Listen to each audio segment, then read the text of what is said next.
clásico. Lo escribió pues un cristiano, ¿verdad? Cuando estaba en la cárcel. Juan Bunyan escribió un libro que se llama El progreso del peregrino. Y es una alegoría de la vida cristiana, ¿verdad? El personaje principal ahí es precisamente cristiano, ¿verdad? Y desde que decide dejar la ciudad de perdición para ir buscando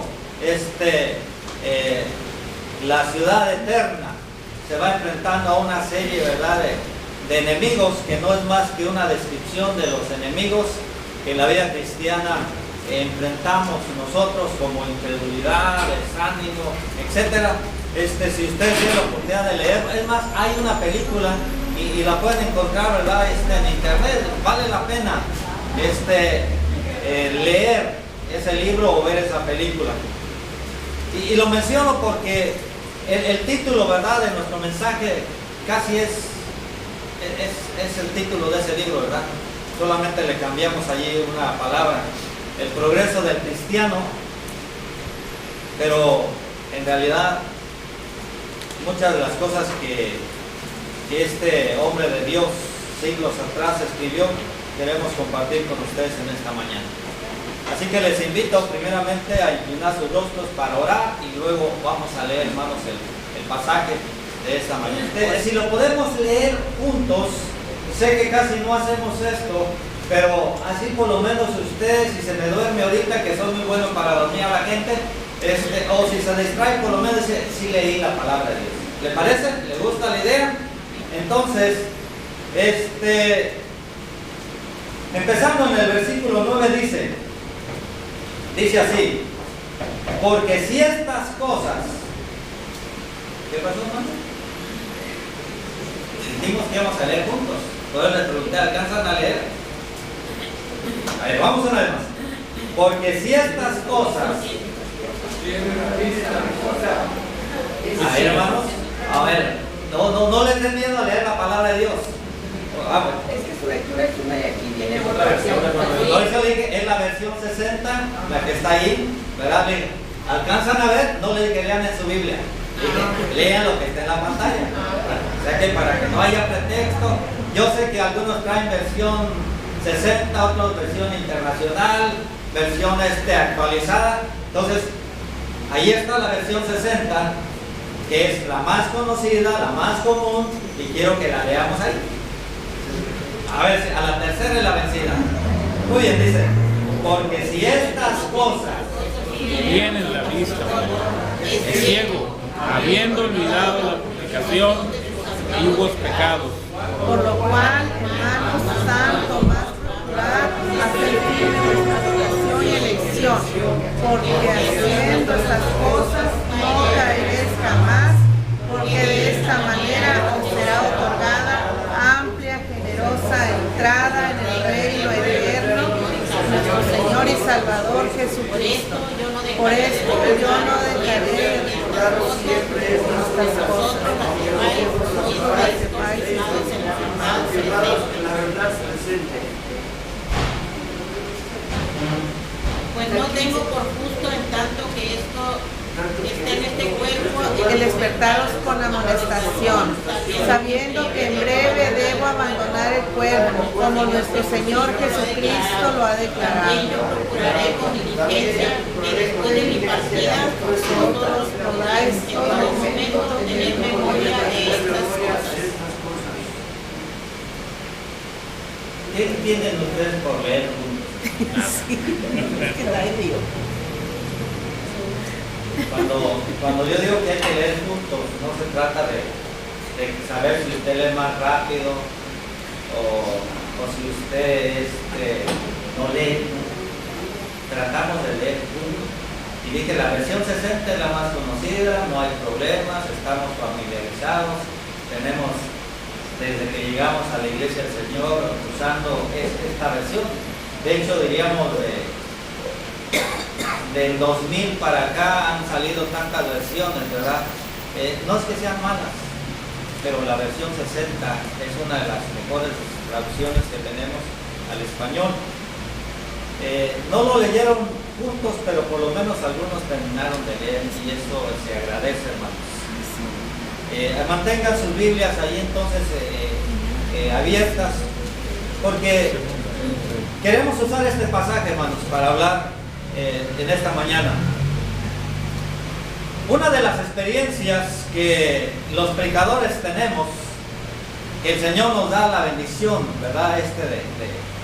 De experimentar, es cuando podemos regresar a aquellos lugares donde el Señor nos ha permitido trabajar, enseñando o predicando la palabra de Dios en alguna congregación, en alguna iglesia, y ver los progresos que ha tenido esa congregación a partir de que uno dejó ese lugar, ¿verdad? Porque así era la voluntad de nuestro Dios. Es muy bonito a veces regresar, ver proyectos que se iniciaron y que se han llevado a cabo, se han construido, ver muchas veces hermanos que en la etapa de uno eran hermanos que tenían problemas, pero ahora están estables, trabajando en la obra de Dios. A veces ver ya a los niños, ¿verdad? O a los jovencitos que estaban en la iglesia, que eran a veces el problema, el dolor de cabeza de sus padres, y ahora ya estables, comprometidos en las cosas de Dios. Eso es muy bonito para aquellos que predicamos. Pero también el Señor nos da la oportunidad de ver a veces con tristeza, cuando regresamos a un lugar, ver con tristeza el estancamiento, ¿verdad? que hay en la iglesia. Personas que todavía siguen luchando con sus mismos problemas, que siguen luchando con las mismas dudas, que todavía no están seguros de hacer las cosas, que no han avanzado, que no han podido vencer tentaciones, que siguen siendo esclavos muchas veces de las mismas cosas. Eso causa tristeza a veces en uno, dice, bueno, y todo lo que se hizo, pues, ¿verdad? ¿En dónde cayó, verdad? Ver congregaciones que no avanzan, hermanos, que son los mismos de siempre, eso es triste, ¿verdad? O a veces que han crecido porque, pues, dos jovencitos de la iglesia se casaron y ahora tienen familia, pero resulta también que el hermano o la hermana que ya era mayor de edad, el Señor la llevó a su presencia, así que siguen en la misma cantidad, el mismo número.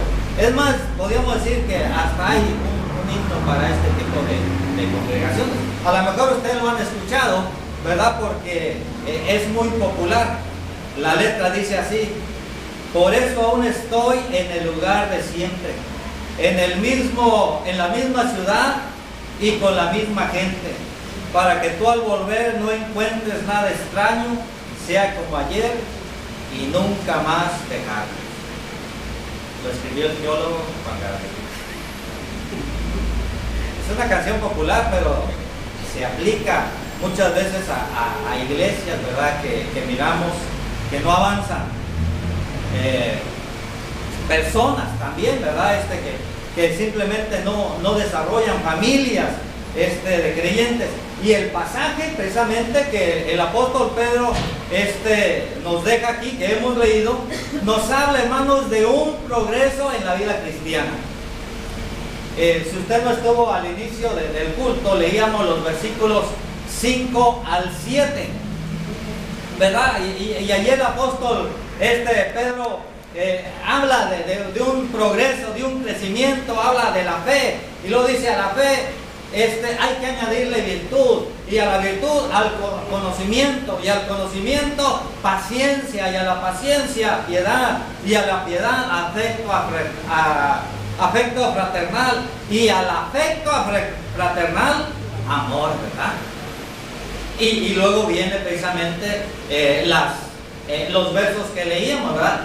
Aquellos que no tienen estas cosas, dice, tienen precisamente la vista corta, ¿verdad? O sea, simple y sencillamente no están creciendo, ¿verdad? Así que el apóstol Pedro nos dice: hay que esforzarnos, hay que crecer, ¿verdad? Y entonces encontramos que en la vida cristiana se necesita esfuerzo. Por eso el título de nuestro sermón: el progreso del cristiano. Pedro ya nos ha dicho, hermanos, ¿verdad? Que para crecer, para progresar, se requiere esfuerzo de nuestra parte. Y en este pasaje que vamos a considerar, encontramos 4 principios que el apóstol Pedro nos da precisamente para progresar como cristianos. Primer principio, versículo 9, el principio de visión. Pero el que no tiene estas cosas tiene la vista muy corta, es ciego, habiendo olvidado la purificación de sus antiguos pecados. Toda aventura, grande o pequeña, hermano, requiere de una visión para llevarse a cabo. Incluso, diríamos, cuando tenemos que ir a la escuela, tenemos que trasladarnos a un lugar, ¿verdad? Se requiere tener una visión. Nadie se sube al camión, ¿verdad? Y si alguien le pregunta, ¿para dónde vas? No sé, me gusta el camión, simple y sencillamente, ¿verdad? Entonces, es importante que tengamos esa visión. ¿Qué es visión? Simple y sencillamente una definición sencillita sería esta: visión es algo que quieres lograr. Volviendo a lo que mencionábamos ahorita de la escuela, si usted quiere ir a la escuela o tiene que ir a la escuela, pues esa es su visión, esa es su meta. Cuando usted sale de la escuela, sabe a dónde quiere ir, a dónde quiere llegar. Quiero llegar a la escuela. Y él me dice, pues, me voy caminando, voy a agarrar el camión o me voy en mi propio automóvil. Pero tiene precisamente una visión para que en ese momento, ¿verdad?, el propósito es el objetivo que tiene que usted alcanzar. Entonces, eso se aplica, hermanos, para todas las cosas. Déjenme solamente así mencionar, por ejemplo, el alpinista, esas personas que se dedican a escalar, ¿verdad?, montañas. El alpinista ve la cumbre de la montaña mucho antes de iniciar el ascenso.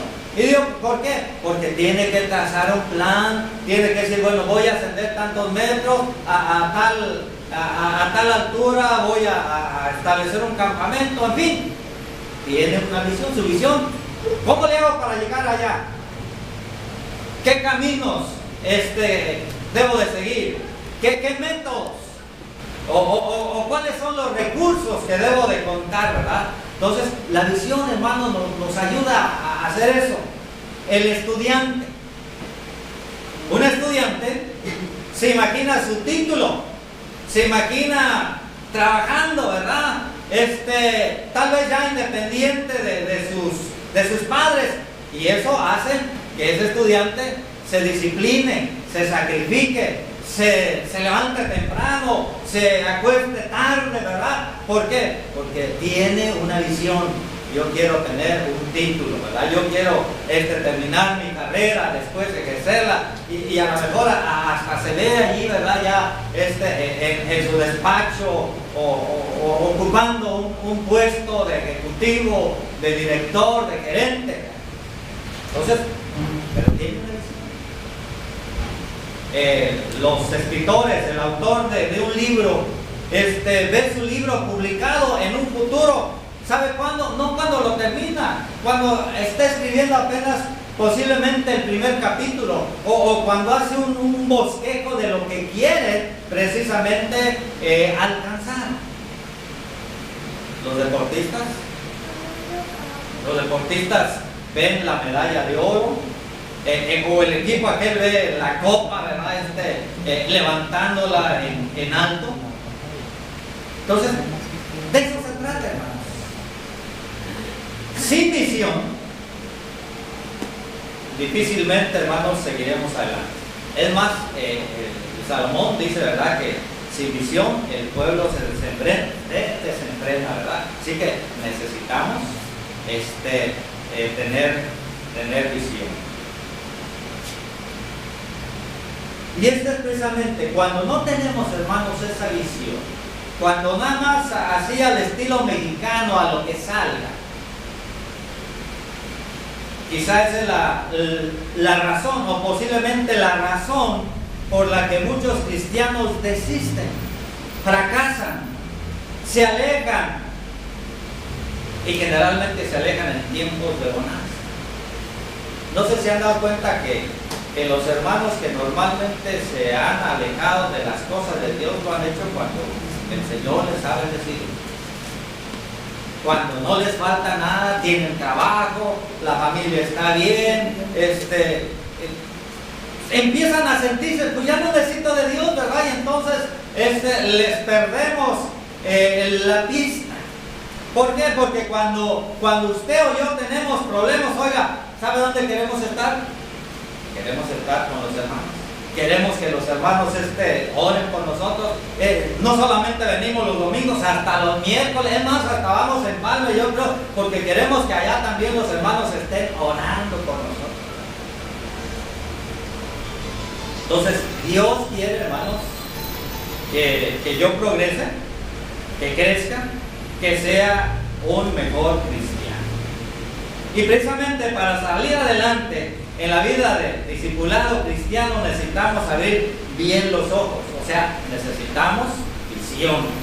Y Pedro nos dice, ¿verdad?, que si no tenemos esta visión, tenemos la vista muy corta.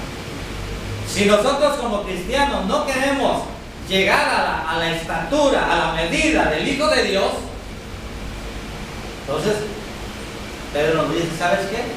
Estás miope como el hermano enemigo. No ves más allá de tu propia nariz. Y entonces Pedro nos habla de dos direcciones que debe tener esta visión, ¿verdad? Diríamos una visión del progreso. Naturalmente que cuando hablamos de esto, tomando en cuenta lo que hemos dicho, Pedro está diciendo, ¿sabe qué? Hay que añadirle, ¿verdad? Así a la fe, añádanle virtud, conocimiento, paciencia, y cada vez vamos alcanzando otro peldaño más en esa escalera, ¿verdad? Cada vez vamos alcanzando un poco más el objetivo que tenemos en mente. Toda actividad, lo que hacemos aquí, toda actividad cristiana tiene implícita el desafío a ser mejor. O sea, cuando venimos aquí, hermanos, las enseñanzas, los cantos, la adoración, tienen como propósito que cada uno precisamente mejores. Porque si elevamos nuestra vida cristiana, elevamos nuestra vida, digamos, cotidiana. Porque la vida cristiana, hermanos, no podemos dividirla. Bueno, la vida cristiana es cuando voy el domingo allí con los hermanos. Y cuando estoy aquí en el trabajo, no, esto no tiene nada que ver con el cristianismo. O cuando voy a la escuela, no, hermanos. La vida cristiana es todo. Cuando estoy en la escuela, soy cristiano, ¿o no? ¿Verdad que sí? O usted, joven que es estudiante, cuando usted traspasa las puertas de su escuela, dice, bueno, aquí dejo el cristianismo y acá entra en el... No, usted sigue siendo cristiano como estudiante, ¿verdad? Cuando usted, hermano o hermana, está en el trabajo, sigue siendo cristiano. Cuando usted está practicando algún deporte, sigue siendo cristiano. Entonces, la vida cristiana es todo, hermanos. No podemos separar que precisamente la falta de tener una meta, la falta de tener una visión es lo que a veces nos hace separar una cosa de la otra. Pero si tenemos esa visión, bueno, aquí estoy por el Señor, pero Él quiere que a partir de ahora yo sea mejor el día de mañana, y dentro de un mes todavía esté mucho mejor, y dentro de un año ya como cristiano ya debo ser experto, ¿verdad? Pero no se sientan. El escritor de Hebreos se quejaba de este mal. Él decía, porque después de tanto tiempo deberían de ser ya maestros, pero tenemos que enseñarles las primeras cosas, darles leche en vez de alimentos sólidos. Así que como se ven, este problema, hermanos, de progresar no es de hoy, es un problema añejo. Cuando no tenemos visión nos estancamos y no progresamos. Pero el deseo de Dios es que tú crezcas, que cada día seamos mejores. Cuando alguien no tiene visión en la vida, y hablando aquí de la vida cristiana, ¿qué es lo que puede pasar? Pues fácilmente vas a abandonar vamos a decir, el barco. Fácilmente vas a abandonar la fe. Se te hará tan sencillo y tan fácil dejar de asistir a las reuniones y actividades de la iglesia. Tu vida espiritual se va a deteriorar, te vas a enfriar y finalmente terminarás muriéndote espiritualmente. Por eso Pedro dice que debemos de tener la visión del progreso. O sea, voy a ser cada día mejor. Que no he leído la Biblia, bueno, ¿sabe qué? En este año o a partir de ahora, ¿verdad? Ahora el 6, 7 de mayo voy a tomar la decisión y voy a leer la palabra de Dios. Un buen objetivo. O estas actividades las voy a hacer para la gloria de Dios, para que la iglesia redunde, ¿verdad?, en crecimiento. Si no tenemos nada de eso, si nomás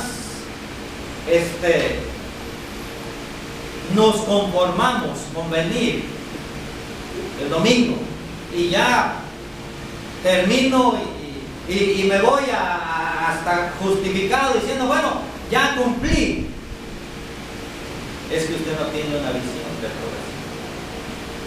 Usted siempre lo vamos a ver aquí. Usted tendrá su silla, pero usted jamás va a progresar como cristiano. Y eso no es lo que Dios quiere. Dios quiere que crezcamos, que progresemos, que aspiremos a prepararnos en la fe, que anhelemos ser mejores cada día. Porque no podemos decir, como a veces escuchamos o a veces llegamos al punto de decir, ¿sabe qué? Yo ya hasta aquí ya me bauticé y hasta aquí ya yo no quiero fanatizarme, ¿verdad? Sobra con esto. Yo no quiero ser como el hermano de Mías, que ahí está todas las reuniones, ahí está. No hay cuando pueda, hay muchos que dicen, cuando me nace. Y algunos nunca les nace. Y no les nace porque se mueren. Entonces, el cristiano verdadero, hermano, se mantiene en crecimiento. Desea ser mejor cada día. Aspira a crecer en la fe.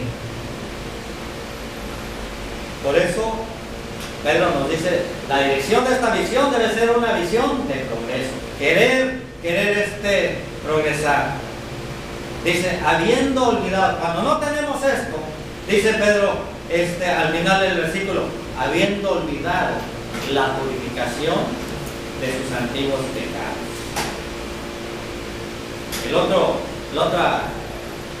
La otra dirección que marca Pedro es esta, la visión de la conciencia de nosotros. De vez en cuando, hermanos, vale la pena echar un vistazo hacia atrás, recordar de dónde vinimos. El apóstol Pablo frecuentemente recordó eso. Habiendo sido antes yo blasfemo, injuriador, perseguidor, y de los pecadores el número 1, pero Dios, ¿verdad?, tuvo misericordia de mí. Por eso cuando miramos a Pablo hacer incansablemente la obra del Señor, enfrentar los peligros, las persecuciones, todo eso, porque él recordaba de dónde el Señor lo había llamado. Nosotros, hermanos, es muy bueno a veces reconocer de dónde salimos, qué éramos, qué fuimos antes de que el Señor en su misericordia nos redimiera, nos perdonara, nos pusiera dentro de su familia, la iglesia del Señor. Es bien importante. Yo creo mucho en la gracia de Dios, hermanos. Yo creo que el Señor perdona cuando alguien viene arrepentido ante Él, y no importa lo que haya hecho, cualquier pecado que haya cometido, cuando esa persona viene precisamente al Señor humillado, yo creo que el Señor le perdona así, instantáneamente.